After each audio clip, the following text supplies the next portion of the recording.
Today we come to the ending of a journey that started with last Sunday's gospel when Jesus sent his apostles out 2 by 2 to preach, expel demons, anoint, and cure the sick. In today's gospel, we see that the apostles have returned to Jesus and reported to him all that they have done and taught. So Jesus says to them, terrific job, guys. Let's go to an out-of-the-way place and rest. But there were a lot of people there all over bugging them. So they took off on a boat by themselves. Now, there's an important lesson to learn here. The apostles worked hard for a while, and it was time for a well-deserved rest. In life, we must take time to work, time to rest, time to play, and time to pray.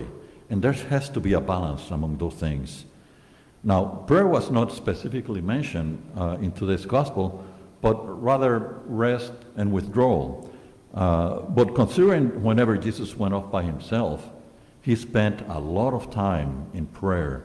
I would think that Jesus was inviting his apostles to a prayerful rest, a kind of a retreat. Once in a while, we must all set aside time for a quiet appraisal of ourselves, our work, about what's happening in our lives, and about where we are heading in the future. But first, we need to create a silence around ourselves wherein God can speak to us alone. We need this type of personal retreat in order to rejuvenate ourselves, recharge our batteries. If you recall, Jesus retreated into the desert for 40 days. When he came out, he was all charged up, beginning his public ministry with a bang. But this is not easy to do. It takes some discipline. A common complaint about the average busy people, or as well as active people in the church, myself included, is that it is very difficult to let go. In other words, to clear our minds of details regarding our jobs and to calm our souls so that we may be receptive to the Holy Spirit. Because if we don't make time for prayerful rest, we may burn out. All of us need a quiet time with Jesus once in a while. This is a time which should not be confused with vacation time. Now, the gospel goes on to say, upon disembarking, Jesus saw a vast crowd, and he was filled with pity for them, for they were like sheep without a shepherd. And he began to teach them at great length. Jesus' vacation did not materialize, so he simply shrugged his shoulders and went back to his busy schedule. And there's a lesson to learn for us to learn here. Jesus was filled with compassion for these people, so his work went on. And how lucky we are that Jesus is like that. Compassion has no schedule. Vacation or not, people bring their needs to us at any time and for many different reasons. Some thirst for conversations, others need physical help, like lifting, moving, house cleaning. Many seek advice, or they want to share some painful experience that they are going through. Many can use a smile. This person in need could be an old friend or a small child. It could be someone living with you. We need to keep our eyes open to the needs of others, to feel their hurts and reach out to them. Jesus really took leadership in this area.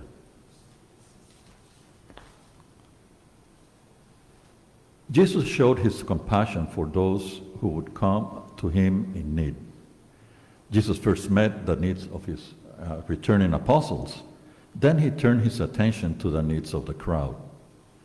All who came to Jesus in faith received exactly what they needed. Unless we seek the love and compassion of Jesus, we too become like sheep without a shepherd. Now, this sheep-shepherd imagery may not be too attractive to us because it implies total dependence on the part of the sheep. And we have been raised in a culture where self-reliance is very important.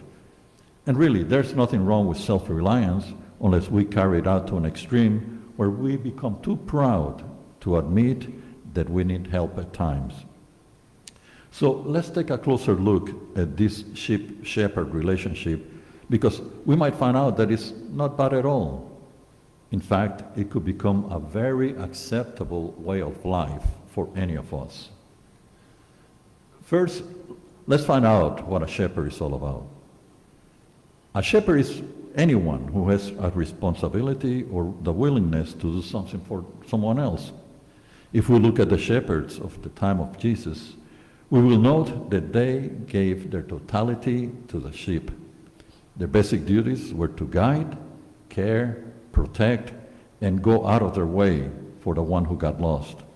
So, as you can see, a shepherd was not in a position of power or glory, but of being a servant to the sheep. We are the modern-day shepherds, as parents to children, as teachers to students, as priests to parishioners, as bosses to employees, as government to their nation, and as an older brother or sister to the younger ones. So you see, we have all been shepherds in some form or another. Okay, shepherds that we are, it would make sense if we keep in mind some of the qualities that make a good shepherd. All through life, we should be both like shepherds by leading others and like sheep by learning from others. If we are neither, we become stagnant, we do not grow. The role of the sheep is obedience by being faithful to the shepherd.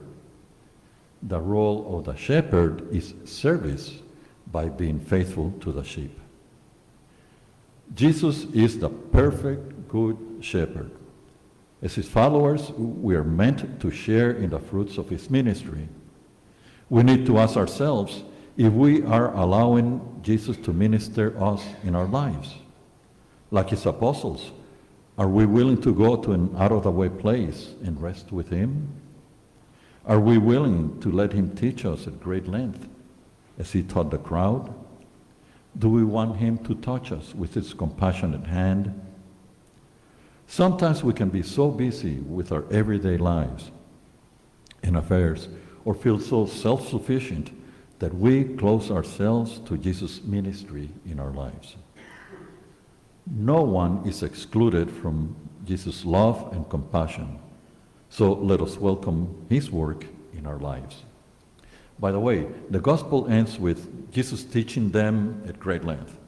What happens next is that the crowd stay there listening to Jesus, but it's getting late and they have no food.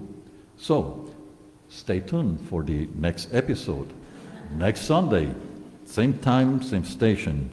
Come back and listen to the multiplication of loaves of bread and fish. Don't miss it and bring a friend.